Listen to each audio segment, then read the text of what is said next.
Replacing the oil filter housing gasket on an N52. First it says to drain the coolant, remove the intake air manifold, and then unfasten the oil filter cover. And you also want to make sure to try to protect the belts from getting too much oil on them. Just put some rags down to collect some of the oil. You do want to remove the oil filter itself and let the oil drain back inside the engine. On the front, you can see they want you to remove the oil cooler right here, so you will already have that out per the other instructions.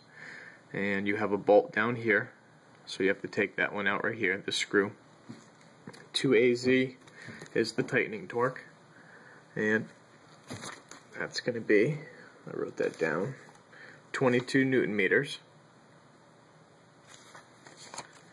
So I think all of these for the oil filter housing are going to be 22 Newton meters, 2AZ, yep. And then on the top here, you're already going to have this off. You have one here, and I think this might be a banjo bolt that you have to take off. And it's going to come this way. So if you have any components here, like the power steering reservoir, just unbolt it and move it out of your way. To get this one right here, I like to use an E-Torx ratcheting ratchet, or a ratcheting wrench rather. And that way you can slide it in there and just ratchet it off. It gives you a little bit more clearance.